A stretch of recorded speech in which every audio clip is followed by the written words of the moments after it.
Hello everyone, welcome to my channel Shilpa's daily life. আমার এই নতুন ব্লগে তোমাদেরকে জানাই অনেক অনেক ওয়েলকাম আর অনেক অনেক ভালোবাসা। তো সকালবেলা একেবারে স্নান করা, পুজো করা কমপ্লিট।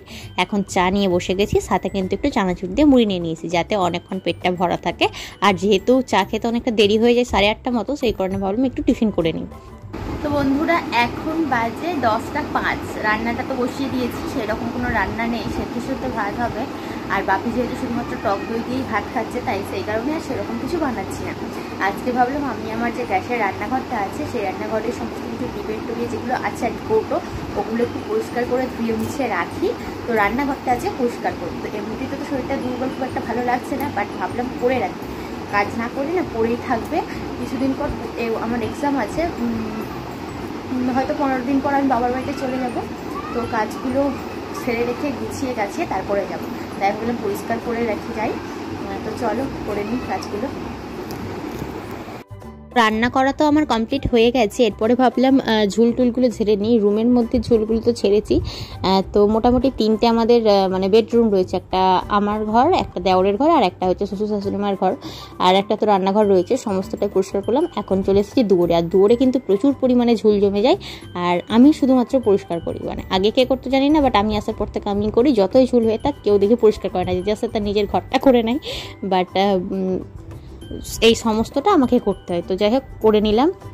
অনেক দিন ধরে তো খারাপ মানে অবস্থায় পড়েছিল। এরপর যদি চলে যাই বাবার বাড়িতে, আর এসে দেখবো 1 মাস পর আরও বেশি খারাপ অবস্থা। তো সেই কারণে ঝুলটা ঝেড়ে নিচ্ছি। তাছাড়া বাড়িতে কেউ আসলে দেখলে খারাপ লাগবে, সেই কারণে আর কি।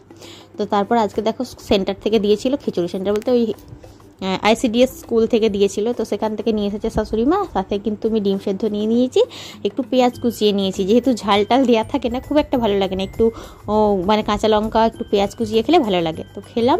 খাওয়া দাওয়ার পরে ভাবলাম এই যে বাসনপত্রগুলো সব কৌটো টৌটোগুলো না আমি এখানে ভিজিয়ে রেখেছি, এবার এগুলো ধুয়ে নেব। তো ধুয়ে নেবো। আর এই দেখো কত ময়লা বেরিয়েছে শুধু এই রান্নাঘরটা থেকে। যাই হোক, মোটামুটি একটু পরিষ্কার করার চেষ্টা করলাম। এই কোনাগুলো এতগুলো ময়লা বেরিয়ে গেছে এতেই। এবার হচ্ছে এইখানের কৌটোগুলো একটু পরিষ্কার করে রাখতে হবে। তো গুছিয়ে রাখি। গ্লুকন্ডির ডিবের মধ্যে সমস্ত কিছু রাখা হয়েছে আর কি, মানে চানাচুর বিস্কুট সমস্ত কিছু ওতেই থাকে। তো চলো গুছিয়ে রাখবো। তো বিকেলবেলা এখন আর কি, মানে দুপুরবেলা কাজকর্ম করে খাওয়া দাওয়া করে ঘুমিয়ে পড়েছিলাম। বিকেলবেলা উঠে খিদে পেয়ে গেছে, ভাবলাম একটু ছাতু খাই। তো ছাতু খেলাম। খেয়ে দিয়ে যে কৌটোগুলো একেবারে ধুয়ে মুছে রেখেছিলাম, যেহেতু তো শুকিয়ে গেছে, তো সেই কারণে ভাবলাম যে সমস্ত জিনিসগুলো ঢালার আছে কৌটোর মধ্যে ঢেলে রাখি। তো এটা আমি ছাতু ঢেলে রাখলাম। এরপর ডাল হানাতানা ছিল, সমস্ত কিছুটাই আমি ঢেলে রাখলাম।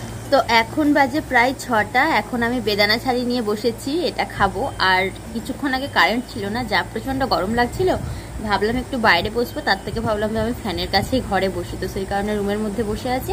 তো চলো এটা খেয়ে নিই। আর সেই খেয়ে তো রান্নাঘর গুছানোর কাজ কমপ্লিট হলো। তারপর বাপি আজকে একটু সন্ধ্যা থেকে এগরোল খাবে বলেছে, সেই কারণে আমি ময়দাটা মাখিয়েও রেখেছি, সন্ধ্যাবেলা চা করে দেওয়ার পরে বানাবো। তো চলো তোমরা ভিডিওটা দেখতে থাকো।